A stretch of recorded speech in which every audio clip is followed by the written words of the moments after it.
आज की वीडियो में क्या क्या है आप सबसे पहले ये मुलाहिजा कीजिए कि वो नौजवान जो हैं जिनको शायद ये लगता है कि एक जो मज़हब है वो सिर्फ वही चीज़ें हैं जो शायद कुछ मौलवी या उल्मा या इस तरह की सिखा रहे हैं, बट अगर आप उसको खुद से पढ़ें तर्जुमे के साथ सिंपल पढ़ें तो मेरे ख्याल में आप पे चीज़ें बहुत जो है वो खुल जाती हैं। और तो देखें, आज से कई 100 साल पहले आज़ सल्लल्लाहु अलैहि वसल्लम ने हमेशा ये फरमाया कि जब जंग पे जाते हैं तो आप दरख्तों को मत काटें।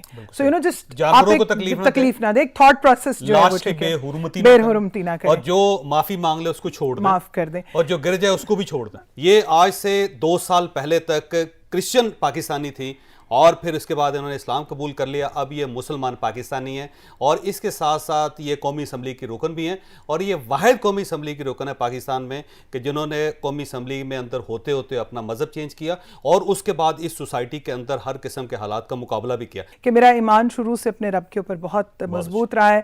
बहुत सारी मुश्किलें ज़िंदगी में आई, ऐसी मुश्किलें आई जिनमें लगता था कि अब इसके बाद पता नहीं क्या होगा क्या नहीं होगा, लेकिन मेरा रब जो है वो इतना वो कारसाज है, वो मुसब्बिबुल इसबाब है, वो रहीम और करीम है कि मेरे रब ने मेरा साथ नहीं छोड़ा। बाकी इंसान तो आते जाते हैं, ये तो ज़िंदगी का हिस्सा है। कई लोग ऐसे हैं जो पढ़े लिखे जाहिल हैं, कई ऐसे हैं जो अनपढ़ जाहिल हैं, तो शायद कहीं उनके बीच में ही मैं भी कहीं पे फिट अनपढ़ टाइप का ही बंदा हूँ। ना मैंने किसी की तबलीग ली, ना मैंने किसी की तबलीग सुनी, ना मैंने किसी के कहने पे मैं चली, मेरे जो दिल की आवाज़ थी और मुझे फ़ख्र है, मुझे कोई दुख कोई ये कहा जा सकता है कि आपको दुरूद शरीफ ने क्रिश्चियन से मुसलमान में कन्वर्ट आप ये भी कह सकते। मैं हूं जावेद चौधरी और आप देख रहे हैं माइंड चेंजर। एक साल में हमारे साथ 12 लाख से ज्यादा लोग जुड़ चुके हैं। अगर आप अभी तक इनमें शामिल नहीं हैं तो आप हमारे चैनल को सब्सक्राइब कर दीजिए और मेहरबानी फरमाकर घंटी के इस निशान को हल्का सा छू दीजिए। मुझे यकीन है इंशाल्लाह इंशाल्लाह इंशाल्लाह ये चैनल आपका मुकद्दर बदल दे। मेरे साथ एक ऐसी खातून खड़ी है जिनकी स्टोरी इंतहाई इंस्पायरिंग और हैरान कुन है। इनका नाम है रोमीना खुर्शीद आलम। ये आज से 2 साल पहले तक क्रिश्चियन पाकिस्तानी थी और फिर उसके बाद इन्होंने इस्लाम कबूल कर लिया। अब ये मुसलमान पाकिस्तानी हैं और इसके साथ साथ ये कौमी असम्बली की रुकन भी हैं और ये वाहिद कौमी असम्बली की रुकन है पाकिस्तान में कि जिन्होंने कौमी असम्बली में अंदर होते होते अपना मज़हब चेंज किया और उसके बाद इस सोसाइटी के अंदर हर किस्म के हालात का मुकाबला भी किया। ये एक कहानी ऐसी कहानी है जिसको सुनने के बाद आपको महसूस होगा कि आपसे ज़्यादा बहादुर लोग दुनिया में मौजूद हैं और वो रोज़ इस सोसाइटी को फेस भी करते हैं और सोसाइटी के अंदर जो खूबसूरती है उनको मानते भी हैं। रोमीना साहब आपका बहुत बहुत शुक्रिया। कहाँ से स्टार्ट करेंगे अपनी कहानी? जहाँ से आप दिल करें। बचपन से स्टार्ट करें, कहाँ पैदा हुई? जी, मेरा बैकग्राउंड ये कि मैं एक ही बेटी थी अपने वालिदैन की और मेरे पेरेंट्स जो हैं दे गॉट सेपरेटेड। मैं जब 3 साल की थी फिर मेरे दादा दादी जो हैं उन्होंने। आप कहाँ पैदा हुई? मैं पाकिस्तान किस जगह? पाकिस्तान गुजरावाला है। गुजरावाला मैं पली बड़ी वहीं पे सारा। और आपकी फैमिली सारी क्रिश्चियन फैमिली थी बेसिकली? जी जी बिल्कुल, they are totally Christian, very. Mother and जी, पेरेंट्स जो हैं वो भी गुजरावाला से थे और मेरे वालिद जो हैं उनका दादा अबू जो है खुर्शीद आलम बेसिकली मेरे दादा अबू का नाम है। तो वो फ़ौज में थे गुजरावाला में। फिर मैं उनके पास बड़ी पे Saint Peter's English high school है, वहाँ पर मैंने अपनी तालीम हासिल की और फिर ऐसी बस ज़िंदगी का सिलसिला चलता गया। और आपने ग्रेजुएशन की बेसिकली? मेरे ख्याल में पढ़ाई का सिलसिला तो ख़त्म ही नहीं होता, आज भी हम सीखते ही आ रहे हैं और कई लोग ऐसे हैं जो पढ़े लिखे जाहिल हैं, कई ऐसे हैं जो अनपढ़ जाहिल हैं, तो शायद कहीं उनके बीच में ही मैं भी कहीं पे फिट अनपढ़ टाइप का ही बंदा हूँ। ठीक हो। तो पॉलिटिक्स में कैसे आगे और उससे पहले क्या करते हैं?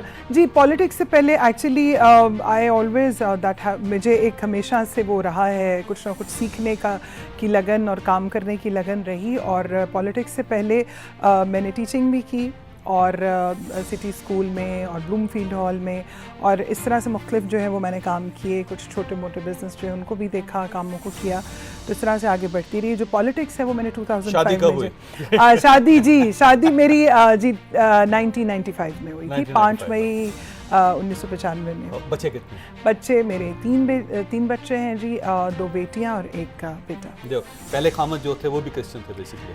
जी, पहले खामद, अभी दूसरा तो कोई हुआ नहीं, इसलिए खामद था। जी, वो क्रिश्चियन ही थे। क्रिश्चियन थे, ठीक है जी जी। तो आप एक क्रिश्चियन फैमिली, एक हैप्पीली एक क्रिश्चियन फैमिली, फिर ये अचानक कन्वर्जन और देखिए हैप्पीली तो मुझे नहीं पता कि आप किसको कहते हैं, लेकिन ज़िंदगी में बहुत सारे उतार चढ़ाव जो हैं वो आते हैं। मेरी नेचर इस तरह की है कि मैं समझती हूँ कि जो आपकी ज़िंदगी की नेगेटिविटी आती है उसको हमें बहुत ज़्यादा शायद जिक्र करने की ज़रूरत नहीं। जो हाल है, जो प्रेजेंट है, उसमें जिया जाए तो ज़्यादा बेहतर है। माजी तो गुजर गया, वो गुजर गया, वो तो गुजर गया। लेकिन ये कि हैप्पी, मैं आई वाज बीन लाइक, खुदा ने मुझे 2 बेटियां दी, एक बेटा दिया। मेरे कोई बहन भाई ऐसे नहीं थे, मैं वालिदैन के साथ भी नहीं पली बड़ी। शादी जो है वो मेरी तकरीबन 25 साल का अरसा जो है वो शादी arrange marriage, it was mix sort of शादी जी। चर्च में मिला था जैसे जी में नहीं जी, चर्च में बिल्कुल नहीं मिले थे। चर्च में ऐसा कोई काम नहीं हुआ था। वाज वेरी यंग, मैं बहुत यंग थी जब मेरी शादी हुई। अच्छा, ये फरमाइएगा, जब आपने इस्लाम कबूल कर लिया तो जाहिर है आप शादीशुदा थी, तो शादी का क्या बना? नहीं, शादीशुदा मैं उस तरह से नहीं, मतलब ऑफ कोर्स शादी तो थी, लेकिन ये है कि मैं खुला जो है वो ले चुकी हुई, मैंने अप्लाई कर दिया था। और वैसे भी वी वर सेपरेटेड। और मैं ये समझती हूँ कि जब आप जिस खुदा को हाजिर नाजिर जान के आप निकाह का पाक रिश्ता बांधते हैं, जब आप उसी खुदा के पाक नाम को लेके जब आप जहन में एक चीज़ कर लेते हैं कि अब हमारा ताल्लुक नहीं, तो वो ख़त्म हो जाता है। सो आपने प्रॉपर खुला ले लिया? जी, मैंने कोर्ट से जो है वो खुला है। और वैसे भी व्हेन यू कन्वर्टेड तो आपका वो ख़त्म हो जाता है। और बाकी है कि जो जैसा भी सफ़र गुजरा उसकी ज़ात का शुक्र। और उसके बाद ये है कि पॉलिटिक्स में 2005 जो है मैंने उसमें पॉलिटिक्स को ज्वाइन किया। एक चीज़ जो ये है कि मेरा ईमान शुरू से अपने रब के ऊपर बहुत मजबूत रहा है। बहुत सारी मुश्किलें ज़िंदगी में आई, ऐसी मुश्किलें आई जिनमें लगता था कि अब इसके बाद पता नहीं क्या होगा क्या नहीं होगा, लेकिन मेरा रब जो है वो इतना वो कारसाज है, वो मुसब्बिबुल असबाब है, वो रहीम और करीम है कि मेरे रब ने मेरा साथ नहीं छोड़ा। बाकी इंसान तो आते जाते हैं, ये तो ज़िंदगी का हिस्सा है। तो 2005 जो है उसमें मैंने ज्वाइन किया। फिर उसके बाद 2008 में जो है मुझे जनरल सेक्रेटरी जो है वो पार्टी गुजरांवाला यूथ विंग का बनाया गया 2008 बाद में पाकिस्तान मुस्लिम लीग नून को ज्वाइन जी किया। जी मैंने 2005 से जी मेरी एफिलिएशन जो है वो उन्हीं के साथ रही है, अभी तक उन्हीं के साथ है इंशाल्लाह। ठीक हो। और उसके बाद फिर आप कौमी असेंबली में आ गए? जी, मैं कौमी असेंबली में इस तरह से आई कि मेरी जो था काम था, मेरी लीडरशिप को, मरियम बीबी को जो है उनको they have admired my work. और उसके बाद जब जो सीट्स की बात हुई, रिजर्व सीट्स में जैसे अप्लाई करने की बात हुई, तो मैंने मिनॉरिटी के उस पर अप्लाई भी नहीं किया था। आपने अभी जैसे शुरू में कहा कि पाकिस्तानी क्रिश्चियन थी और आप पाकिस्तानी मुस्लिम है, मैं समझती हूँ कि जब आप पाकिस्तानी होते हैं तो फिर आप बस पाकिस्तानी होते हैं। बहुत अच्छी बात।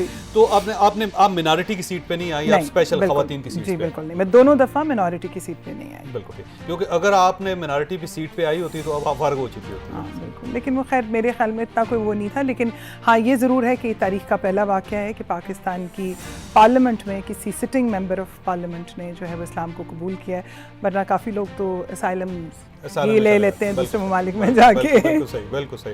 अच्छा, ये कन्वर्जन कैसे हुई जब हर चीज़ ठीक चल रही थी तो ऑल ऑफ सडन? देखिए, बहुत सारी चीज़ें हैं, वो क्या कहते हैं, क्या इतनी मुश्किलें पड़ी हम पे कि अब हर मुश्किल आसान हो गई। बहुत सारी चीज़ें ज़िंदगी का हिस्सा चलती हैं। मैंने जैसे कहा कि नेगेटिव पॉजिटिव आता है, उसी जो नेगेटिव एक मेरी जर्नी लाइफ की चल रही थी जिसमें बहुत सारी मुश्किलात भी थी, परेशानियाँ भी थी। उनमें आते आते मुझे जो है मेरी एक दोस्त है, उन्होंने दुरूद पाक पढ़ने का कहा। और इससे कबल के वो दुरूद पाक का कहती तो मेरे एक बहुत अच्छे जानने वाले उन्होंने बल्कि पहला कुरान पाक जो है वो भी उन्होंने मुझे दिया। उन्होंने मुझे एक छोटी सी वीडियो जो है, जैसे अक्सर लोग उम्रे पर जाते हैं तो आपको कोई ना कोई तस्वीर या अक्सर जो मिलने वाले वो भेज देते हैं, दुआ भेजते हैं। तो उन्होंने मक्के में खड़े होकर मेरे लिए जो है दुआ भेजी, हरम शरीफ में दुआ की। लेकिन उनको ये अंदाज़ा नहीं था कि मैं क्रिश्चियन हूँ, तो यह अंदाज़ा था। लेकिन बहरहाल मुझे नहीं पता कि उनकी वो क्या मूवमेंट थी, लेकिन बहरहाल उन्होंने दुआ की कि अल्लाह पाक आपकी हर मुश्किल आसान करे और आपको हज और उम्रे की सादत दे। और जब मैंने वो दुआ सुनी तो मैंने कही क्या दुआ करें, मैं कोई मुस्लिम थोड़ी हूँ जो मैं हज और उम्रा कर सकती हूँ। बल्कि अक्सर कभी बात होती थी सऊदी फ्रेंडशिप ग्रुप में, एक दफ़ा 2 दफ़ा मुझे बुलाया गया, तो मैंने कहा मैं तो ये अजीब असूल है कि जो नॉन मुस्लिम है वो वहाँ पर नहीं जा सकते। तो बहरहाल ये मुझे दुरूद पाक से सिलसिला शुरू हुआ, मैंने दुरूद पाक पढ़ना शुरू किया। वो पढ़ते पढ़ते जो है वो फिर एक वक्त आया कि आवाज़ आ गई और फिर आपको उस आवाज़ को अतात करनी। तो आप खुद ही आपने सोचा कि मैंने किसी ने तबलीग नहीं किया? ना मैंने किसी की तबलीग ली, ना मैंने किसी की तबलीग सुनी, ना मैंने किसी के कहने पे मैं चली। मेरे जो दिल की आवाज़ थी और मुझे फ़ख्र है, मुझे कोई दुख कोई ये कहा जा सकता है कि आपको दुरूद शरीफ ने क्रिश्चियन से मुसलमान में कन्वर्ट आप ये भी कह सकते हैं, और शायद किसी की दुआ भी होगी। लेकिन ये तो एक जर्नी शुरू हुई जहाँ से मैंने पढ़ना शुरू किया। और उसके अलावा मैं समझती हूँ कि औरत को जो एक हक, जो मैंने जब कुरान को पढ़ा, मैंने आपका एक प्रोग्राम में भी उसका जिक्र किया, औरत को जितना हक कुरान पाक में दिया गया है, बिल्कुल सही, बेशक। मैं समझती हूँ कि ये बहुत खुशाइन है और हमें आपके प्रोग्राम के तवस्सुत से और वैसे भी जो लोग हैं उनको इन चीज़ों को फोकस करना चाहिए, बताना चाहिए कि चाहे वो आपका आपकी मतलब अब उसकी औरत की मर्जी के बगैर तो उसको शौहर हाथ भी नहीं लगाता, बिल्कुल सही बात। राइट। एक बहुत बड़ी चीज़ जो आज फॉरेन कंट्रीज़ में हमें सबक सिखाया जाता है और हम सबक सीखते हैं समहाउ। तो मैं उन लोगों को ये कहना चाहूँगी कि जो हमारे लोग हैं कि जो दूसरे एजेंडों को बहुत ज़्यादा हम फॉलो कर रहे होते हैं, तो अगर हम अपना जो इस वक्त जो चीज़ें कुरान पाक में आज से कई 100 साल पहले की हैं, अगर उनको ध्यान से पढ़ लें तो हर तरह का हक जो है वो औरत को, जैसे इट्स अ लिबरल रिलीजन। दो चीज़ें, ये इस्लाम पहला मजहब है, दुनिया का वाहिद मजहब है कि जिसका स्टार्ट औरत से हुआ था। सबसे पहला इस्लाम या जो कबूल किया था मजहब को एक औरत ने किया था, खदीजा रज़ी अल्लाह अन्हा, जो रसूलुल्लाह सल्लल्लाहु अलैहि वसल्लम की पहली बेगम थी। एक चीज़। दूसरी बात यह है कि ये पहला और वाहिद मजहब है पूरी दुनिया में जितने में मज़ाहिब आए हैं जिसने औरत को तलाक का हक दिया। इससे पहले किसी मजहब में औरत को तलाक का हक नहीं। अब जाके सोसाइटीज ने ये फैसला किया जाके यूरोप में कि औरत भी खुला ले सकती है। सोसाइटी ने तो अब देखें ना, अब जैसे पर्दे की बात अगर हम करते हैं तो पर्दा ये थोड़ी है कि मुंह ढांप लें या आप जिस किस्म की चीज़ों को सोचते हैं। एक्चुअल तो पर्दा अगर देखा जाए तो वो कौन से ज़माने से शुरू हुआ है और ये कहाँ से चला। आज हम वेल का एक कॉन्सेप्ट जो है जिसको लोग निगेट करते हैं, बोलते हैं, तो ये तो देखिए सलीबी दौर के उस वक्त में भी और रोमन्स में भी और सब तरफ पहले चलता आया। लेकिन मैं जिस नज़रिए से देखती हूँ, मैं ये समझती हूँ कि Islam is a liberal religion which gives you all sort of a liberty. मतलब मैं इसलिए भी ऑल्दो आपका प्रोग्राम उर्दू में है तो मैं समझती हूँ उर्दू में जब हो तो उर्दू में बात करनी चाहिए, लेकिन चलें अगर कोई सुन ले अंग्रेज तो they should also understand that you know it's के एक ऐसा मज़हब, और बल्कि वो नौजवान जो हैं जिनको शायद ये लगता है कि एक जो मज़हब है वो सिर्फ वही चीज़ें हैं जो शायद कुछ मौलवी या उल्मा या इस तरह की सिखा रहे हैं, बट अगर आप उसको खुद से पढ़ें, तर्जुमे के साथ सिंपल पढ़ें, तो मेरे ख्याल में आप पे चीज़ें बहुत जो है वो खुल जाती हैं। और एक एक चीज़ जो है उसको आसान कर दिया गया, बार बार कुरान पाक में लिखा गया और तुम्हारे लिए चीज़ों को आसान कर दिया गया। और जो लोग कहते हैं कि we should like women empowerment की अगर बात की जाए तो मैं समझती हूँ कि वुमेन एम्पावरमेंट का तो स्टार्ट जो है वो इस्लाम से ही हुआ। हज़रत खदीजा आदाब जो है ना इस्लाम के अंदर जो आदाब है, ये वो इस्लाम है जो हमें उलमा कराम बदकिस्मती से नहीं बताते हैं। मुझे बहुत ज़्यादा एतराज़ भी है कि रसूलुल्लाह सल्लल्लाहु अलैहि वसल्लम जब तशरीफ़ रखते थे किसी जगह बैठे होते थे अपने अहबाब के साथ, तो बाहर से कोई अगर मर्द आता था, कोई आदमी आता तो उसके लिए कोई बंदा उठता नहीं था। वो हज़ूर सल्लम इस तरह करते थे, जब किसी को रुखसत करने लगते थे तो उठ के रुखसत करते थे। जब वो आदमी आ जाता था तो उस पर फ़र्ज़ था कि वो चुप करके आगे बैठे ताकि महफिल सारी डिस्टर्ब ना हो। लेकिन जब कोई औरत आती थी तो उठकर इस्तकबाल करते थे। बिल्कुल, अपनी बेटी के लिए भी उठते थे, सबके लिए, कोई भी औरत खातून आएगी ना जब तो उठ के इस्तकबाल करते थे। इससे आप अंदाज़ा लगाएं कि इस्लाम के आदाब कितने स्ट्रांग हैं। अच्छा, ये फरमाइएगा कि जब आपने सोचा कि आपने इस्लाम कबूल करना है तो उसके बाद क्या हुआ? ये तो मैं क्या बताऊँ, मैंने जैसे कहा कि कितनी चीज़ें नेगेटिव जो है वो ना ही पूछे तो बेहतर है। लेकिन चलें आपको बताते चलें कि क्योंकि ये चीज़ें रिकॉर्ड पर भी हैं, क्योंकि वो गवाह भी मौजूद हैं, क्योंकि हर बात में फिर कहा जाता है ना कोई सबूत बताएं, तो गवाह भी मौजूद हैं कि कुछ मौलाना हजरात जो थे वो के पास गई? नहीं, मैं नहीं गई, मैं शुक्र है गई नहीं थी अभी। मतलब मैं फ़ोन पे जो है वो कोशिश की बात की, लेकिन ये था कि it couldn't be like I was bit little tense कि ये किस किस्म की बात है, क्योंकि एक वो फतवा ज़ाहिर है वो चाहिए था या जो भी कागज़ चाहिए था, तो वो चूँकि पढ़ तो हम लोग कलमा जो है वो पढ़ लिया हुआ था, लेकिन उसका एक जो पेपर चाहिए था वो करना था। तो उसमें जो एक दो जिनको अप्रोच किया गया तो उनको ये था कि आपको कोई सियासी फ़ायदा है या कोई माशी फ़ायदा है। किससे अप्रोच किया? वो छोड़े नाम, ऐसे ही वो क्या कहते हैं, नाम लेंगे तो दूर दूर तक चला जाएगा। लेकिन ये है कि आई विश के जो हमारा ये खूबसूरत मज़ाहिब जो है, क्योंकि जो भी देखिए मैं समझती हूँ कि जो भी मज़हब होता है वो आपको कहीं पे भी गलत नहीं गाइड करता। अपनी अपनी एक सोच है, अपनी अपना एक अंदाज है। सच्चे होते हैं, उनको बयान करने वाले बाजू का झूठे निकल बिल्कुल। वो मुझे आपने जैसे कहा कि खुल के बात करो, तो मैं तो खुल के ही करती होती हूँ हमेशा। मुझे लगता है कि कुछ लोगों ने माजरत के साथ कुछ लोगों ने मज़ाहिब को स्टपनी बना लिया, उनको जहाँ फिट करनी होती है वो वहाँ कर लेते हैं, जो कि बहुत तकलीफ दे। और तकलीफ दे इसलिए है कि आज का जो नौजवान है वो भटक गया है, वो भटका हुआ है, वो जिसे कहते हैं ना कि दे आर लाइक कंफ्यूज्ड। और वो इसीलिए वो एक एक्सट्रीम लेवल और बिल्कुल वो आ रहा है, तो उसमें मुझसे ये सिंपल रहने दे भाई जी चीज़ों को। बिल्कुल। अच्छा, जब आपने इस्लाम कबूल करने के लिए आपने लोगों से राब्ता किया कि जी मुझे बताएं मैं क्या करूं, तो क्या हुआ? वो दोबारा नहीं वही मेरे सवाल? राब्ता हो गया, ये भी पता था क्या करना है। वो जिनकी मजबूरी थी, मतलब जिनके साथ राब्ता करना थोड़ा सा मजबूरी था कि इन्होंने शायद कोई वो करना है, वो सिलसिला ज़रा थोड़ा वो अजीब था और तकलीफ दे भी था और फ़नी भी था कि जब वो मुझसे ये सवाल कर रहे हैं कि जी आपको कोई सियासी फ़ायदा है माशी बहन का, भाई मैं ऑलरेडी सिटिंग MNA हूँ, तो मुझे आपसे क्या सियासी फ़ायदा और माशी फ़ायदा मिलना है। मैं आगे बढ़ने से पहले आपको चंद लम्हों के लिए रोकूंगा।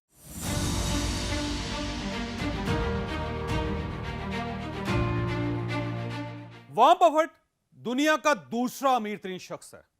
ये एक आम से गरीब से घराने से ताल्लुक रखता था। ये बच्चा था तो इसके घर के सामने ग्राउंड था और उस ग्राउंड में इसकी उम्र के बच्चे खेलते थे।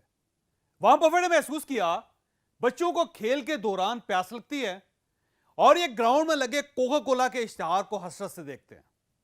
इसने अगले दिन पॉकेट मनी से कोका कोला की 7 बोतलें खरीदी, ग्राउंड में पहुंचा और बच्चों को जब प्यास महसूस होने लगी तो इसने बोतलें उनके सामने रख दी। बच्चों ने इससे वो सारी बोतलें खरीद ली। वॉरेन बफेट को इस पहले सौदे में कोका कोला की सिर्फ 1 बोतल बची थी, लेकिन वो 1 बोतल इसे जिंदगी भर का सबक दे गई। इसे पता चल गया कि अगर मैंने इज्जत के साथ खुशहाल जिंदगी गुजारनी है तो फिर मुझे इसी तरह बिजनेस करना होगा। और फिर इसने 7 साल की उम्र में बिजनेस शुरू किया और ये 1986 में अरबपतियों के फहरिस्त में शामिल हो गया। आप भी अगर अच्छी, शानदार और खुशहाल जिंदगी गुजारना चाहते हैं तो बिजनेस करें। जॉब के पीछे भागना बंद कर दें, क्योंकि जॉब आपको गुलामी और हसरतों के सिवा कुछ नहीं देगी। और आप अगर जॉब कर रहे हैं तो फिर इसे छोड़ दें और अपना काम स्टार्ट करें। यह याद रखें कि तजारत अंबिया का पेशा है, बरकत इसी में होती है। अब सवाल यह कि आप बिजनेसमैन कैसे बन सकते हैं। आप सरमाए के बगैर या थोड़े से सरमाए से क्या बिजनेस कर सकते हैं। बिजनेस का आइडिया कहां से आएगा, ऑर्गेनाइजेशन कैसे बनाई जाती है, टीम कैसे हायर की जाती है, मार्केटिंग कैसे होती है और आपको किस वक्त जॉब छोड़कर बिजनेस स्टार्ट करना चाहिए। ये तमाम सवाल अहम हैं और हम इन सवालों के जवाब के लिए 30 अक्टूबर को लाहौर में बिजनेस सेशन कर रहे हैं। इसका टाइटल होगा आप अपना कारोबार कैसे स्टार्ट कर सकते हैं। आप अगर बिजनेस स्टार्ट करना चाहते हैं तो हमारा सेशन अटेंड करें। सीट्स ज्यादा नहीं है, लिहाजा फौरी तौर पर इन नंबर्स पर राब्ता करें और अपने आप को यहां से बदलकर, यहां से तब्दील करके अपना सब कुछ बदल लें।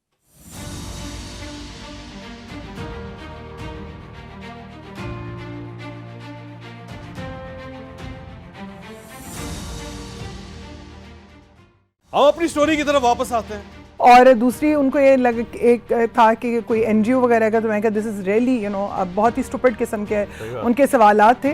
लेकिन खैर उसके बाद हमारे एक बहुत मोहतरम हैं, खुदा उनको ज़िंदगी दे, मेजर जनरल रज़ा हैं। वो मेरे लिए बड़े भाई और वालिद की हैसियत भी रखते हैं। उन्होंने मुझे फ़ोन किया और उन्होंने कहा कि बेटा ये बात पता चल रही है कि आप जो है वो दायरा इस्लाम में आ रहे हो, तो ये बहुत खुशी और उसकी बात, और कितनी ही बड़ी सादत होगी उन लोगों के लिए जो इस अमर में आपके साथ होगी। मैं कही अच्छा इतनी बड़ी सादत है तो आप ले लें। मैंने कहा जी आप ले लें और लेकिन वो रिटायर्ड है, इसलिए ये ना लगे कि शायद ये भी कोई वही एक सिलसिला है, तो ऐसा बिल्कुल नहीं है। वो बहुत बहुत नफीस और बहुत अच्छे इंसान है और वेरी हेल्पफुल। और उन्होंने एक बाप की तरह मेरे सर पे हाथ भी रखा। और उस टाइम पे मैंने उनसे कहा कि रज़ा भाई मेरा तो ये दिल करता है काश कि मैं घर पे ही बैठूं, मुझे कहीं नहीं जाना। और मैंने यही दुआ रब से भी की कि I don't want to go anywhere. और फिर यही हुआ कि फ़ोन पे उन दिनों में कोविड एक्सट्रीम पे था, मई की बात है ये, कोविड एक्सट्रीम पे था। फ़तह मक्का का दिन था, 15-16 रोज़ा था। और उस दिन जो है फिर एक मुफ्ती साहब थे, उनसे मुजीबुर रहमान कुछ उनका इस तरह से नाम था, और उन्होंने फ़ोन के ऊपर जो है वो किया। और एक और चीज़ जो बड़ी खूबसूरत हुई, उसमें मेरी एक दोस्त और उनकी बेटी गवाह थी, जिनका नाम मीरा मालिक और अजमीर उनकी बेटी का नाम है। सो लाइक 2 औरतें भी उसमें थी, यानी कि वो चीज़ जो है वो भी हम लोगों ने उसको देखा। और फिर टेलीफोन के ऊपर अता तारिक थे, रज़ा भाई थे, उनकी फैमिली थी और कुछ और लोग इस तरह से मौजूद थे। तो उसके बाद जो है उसके बाद जो सिलसिला था वो उसके बाद शुरू हुआ।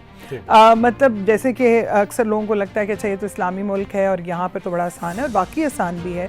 जिन्होंने शादियाँ तोड़ के फटाफट आगे करनी है उनके लिए भी बड़ा आसान है, वापस दोबारा जम कर लो बड़ा आसान है। लेकिन अगर एक औरत जो है वो इस तरफ आ रही है तो फिर उसके लिए बहुत मुश्किल है, क्योंकि फिर वो बाजारी भी हो सकती है, फिर वो औरत जो है वो शादी के लिए भी कर सकती है, वो किसी मर्द के पीछे भी कर सकती है। अब तक जो है वो मतलब दिस इज़ वेरी अनफॉर्चुनेट, लेकिन अक्सर जगहों से मुझे पता चलता है रहता है कि मेरी शादी हो गई, कहीं से गाड़ी आ गई, कहीं से हीरों का हार शायद आया, किसी ने महल बनाया, घर बनाया, वैसे मुझे नहीं पता वो कहाँ है, लेकिन पता चलता रहता है। तो ये एक कॉन्सेप्ट है, खुद ही अज्यूम करना शुरू कर दिया, खुद ही अज्यूम किया कि एक औरत ऐसे कैसे कर सकती है, लेकिन अल्लाह का बड़ा शुक्र है कि 2 साल से कर रहे हैं। इस्लाम एक बहुत बड़ी नेमत है और अल्लाह ताला ये नेमत जिसको देना चाहे, जिसके कासे में डालना चाहे, ये उसकी मेहरबानी, उसका करम होता है, उसके पीछे मतलब कोई नहीं होता, खुदा की तरफ से एक मेहरबानी होती है। और मुझे जैसे लोग कहते हैं ना कि क्या फ़र्क लगता है, तो देखिए मैं तो रब मेरे लिए पहले भी वही था, रब मेरा आज भी वही है। आप एक कदम आगे बढ़ते हैं, क्योंकि जब आप जैसे मैंने कुरान पाक को पढ़ा और उसमें जो है ये सूरह मरियम पढ़ी है ना? जी बिल्कुल मैंने पढ़ी। उसमें देखें बार बार जो है मूसवी शरीयत को बयान किया गया, उसके बाद यसु मसीह जो है उनका बाकायदा जिक्र किया गया, और तब तक इस्लाम आपका मुकम्मल, जी बिल्कुल, और तब तक आप इस्लाम में पूरे नहीं उतरते जब तक आप इन दोनों चीज़ों के ऊपर सब अंबिया को तस्लीम नहीं करते और अंजील तौरेत ज़बूर को भी तस्लीम नहीं करते, तब तक आपका इस्लाम मुकम्मल नहीं होता। सो उन लोगों के लिए आई थिंक जो रिलीजियस फ्रीडम की हम बात करते हैं, जैसे मेरी एक और जगह भी बात हो रही थी, इनफैक्ट आप ही के प्रोग्राम में भी बात हो रही थी जो सीरतुल नबी के ऊपर था, उसमें भी कि इस्लामी जमहूरिया पाकिस्तान की जब हम बात करते हैं तो मैं एक चीज़ हमेशा कहना चाहती हूँ कि जो जमहूरी इस्लाम है उसमें ही तो जमहूरियत है, तो फिर why we want to categorise it. और जहाँ पर इंटरफेथ रसूल अल्लाह सल्लल्लाहु अलैहि वसल्लम ने जंग लड़ने, गज़वा लड़ने से पहले भी मशावरत की, बेशक। सो आई थिंक इससे अंदाजा लगाएं कि मशावरत कितनी बड़ी चीज़ है और जमहूरियत मशावरत का नाम है। और फिर जहाँ तक आप मॉडर्निज्म की अगर बात करते हैं तो आज जो वही जो बैरून मुल्क के जो लोग हैं, जो डेवलप्ड कंट्रीज़ हैं, हमें क्लाइमेट चेंज पे लेक्चर देते हैं। तो देखें आज से कई 100 साल पहले आज़ सल्लल्लाहु अलैहि वसल्लम ने हमेशा ये फरमाया कि जब जंग पे जाते हैं तो आप दरख्तों को मत काटें। सो यू नो जस्ट आप तकलीफ ना दे, एक थॉट प्रोसेस जो है वो बेहुरमती ना करें, और जो माफ़ी मांग ले उसको छोड़ दें, माफ़ कर दें, और जो गिर जाए उसको भी छोड़ दें। लेकिन हम ये नहीं कर सकते ना, हम तो खुद सब हर कोई अपनी अपनी जगह पे जज है, हम कैसे माफ़ करें?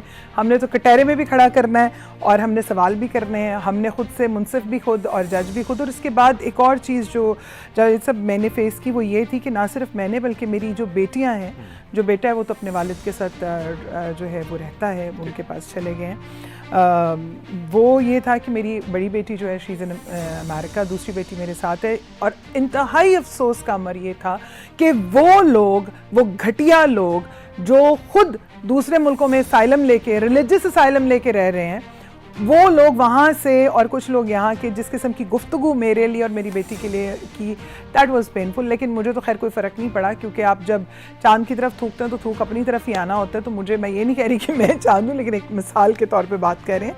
सो यू नो इतना लेवल जो है वो गिरता है, लेकिन मैंने उन चीज़ों को फेस किया। बिल्कुल सही बात। और मैं आज भी डट के रास्ते में चलने में रुकावटें बिल्कुल बेशक आती हैं। मेन चीज़ है कि अगर आप सच बोलना चाहें तो आपको डेफिनेटली तकलीफ होगी और तकलीफ का सामना करना पड़ेगा। बोलना तो बड़ा आसान होता है। हैरत की बात यह है, मैं सियासी नहीं की बात कर रही, लेकिन वैसे मैं बात कर रही हूँ। हैरत की बात यह है कि रियासत मदीना का दर्स देने वाले किसी रियासती मदीना के जो लोग हैं वो वहाँ पर साथ देने के लिए मेरे साथ नहीं थे। मैंने सारे आपके साथ हैं, क्योंकि आपको देखिए हमारा क्या बनता है हमें नहीं पता, लेकिन आपका क्या बनेगा ये हम सबको पता है, क्योंकि अल्लाह ताला ने आपको एक ऐसी नेमत से नवाज दिया ज़िंदगी के अंदर जो बहुत कम लोगों को नसीब होती है। तो हमें ये पता है कि आप अल्लाह ताला के बहुत करीब है, इसमें कोई शक नहीं। तो हम हैं या नहीं है ये अल्लाह बेहतर जानता है, ये अल्लाह ही जानता है। लेकिन एक चीज़ ज़रूर मैं जवेद साहब और कहना चाहूँगी कि बहुत सारी प्रॉब्लम्स आते हैं, ज़ाहिर है आपके अपने वो रिश्ते, आपका अपना घर बार, आपकी वो सारी चीज़ें जो हैं वो आपसे कट जाती हैं, ख़त्म हो जाती हैं। तो मुझे बीच में 1-2 दफ़ा ऐसी आजमाइशें भी आई कि कुछ लोगों ने पैगाम भेजा बहुत सारे ऐसे मौके आपको पता है जैसे सियासी तौर पे भी आते हैं, तो उसमें पैगाम भेजा कि हम हर तरह से सपोर्ट करने के लिए तैयार हैं, आप ऐसे कर लें वैसे कर लें। नहीं आप वापस आ जाए। नहीं वो वाला नहीं, मतलब मैं दूसरी पॉलिटिकल और पॉलिटिकल पार्टीज भी नहीं आप कह सकते, फाइनेंशियल सपोर्ट के लिए आप हमारे साथ इधर खड़े हो जाए, ऐसे खड़े हो जाए, इस तरह की बातें या क्या चंदे इकट्ठे करना चाहिए कर लें, या कुछ और भी आप कह सकते हैं। मैं वो कोट नहीं करना चाहती चीज़ें, लेकिन मेरा कल भी यही जवाब था, मेरा आज भी यही जवाब है, क्योंकि मैं ये ईमान रखती हूँ कि मैं उस रब से मांगती हूँ जो सबको देता है, बहुत अच्छा। और वो बादशाहों को भी देता है। और मैं भिखारियों की बात तो नहीं करती, मैं फ़कीरों की ज़रूर करती हूँ, क्योंकि जो एक दर का फ़कीर होता है उसको रब वैसे ही नवाज देता है। तो मेरा आज भी ईमान है, मैं समझती हूँ कि मैं रब का जितना एहसान और उसका जितना शुक्र करूँ वो कम है, कि उसने मुझे उस जगह पे सर छुपाने के लिए सर दिया जहाँ पे लोग लाखों करोड़ों लगा कर भी नहीं आ पाते, और तारीख में नाम जो है वो तो है। आपको सुकून में फील हो रहा है उसके बाद? मैं पुरसुकून मैं बिल्कुल पुरसुकून हूँ। मैं खुदा का शुक्र है कि उस सुकून में हूँ। मैं अपनी जो एक I am a practising Muslim with very pride. मैंने इत्काफ पे भी बैठी and I really enjoy that time. मैंने वो बहुत उस चीज़ में, आप जब दुनियादारी से आप हट जाते रहा, वो जो 10 दिन थे, वो जो isolation, it was, I don't want to call it Javed साहब आइसोलेशन, दैट वाज समथिंग। आप दो रह जाते, एक नीचे आप होते हैं, और एक ऊपर होता है, और आप कनेक्शन दोनों के बिल्कुल, और आप एक ऐसे होता है कि जैसे आप अपने दिल की तमाम बातें, हम जैसे ज़ाहिर है आपका पूरे 24 घंटे में आप नमाज भी पढ़ लेते हैं, कुरान भी पढ़ लिया, दुआएं भी मांग ली, तो फिर एक वक्त आता था मैं क्या अल्लाह मियां अब हम बातें कर सकते हैं। तो तो हम, मुझे ये लगता था कि मैं अपनी जो दिल की बात है, क्योंकि दुआ का मतलब भी तो यही है, बात करना, तो बहुत सारी बातें जो हज कर लिया आपने? नहीं, ये बड़ा मुश्किल काम है। हाजिर नहीं, मैं पहले तो ये जी ज़रूर मैं जाऊंगी। अभी तो वो एक सिलसिला जो है क्योंकि कोविड की वजह से रुका था, और फिर इंशाल्लाह जब मेरे रब का बुलावा होगा इंशाल्लाह। आपने इनकी कहानी सुनी, देखिए कितनी खुश नसीब खातून है कि अल्लाह ताला ने इनको ईमान की दौलत से नवाज रखा है। अल्हम्दुलिल्लाह। आप इनके लिए दुआ कीजिएगा और आप इन सब के लिए दुआ कीजिएगा। अल्लाह हाफ़िज़। अल्लाह हाफ़िज़। आपको अगर ये वीडियो पसंद आई तो आप इसे किसी न किसी के साथ जरूर शेयर कीजिएगा। ये इंशाल्लाह किसी न किसी का माइंड और फिर मुकद्दस जरूर चेंज करें।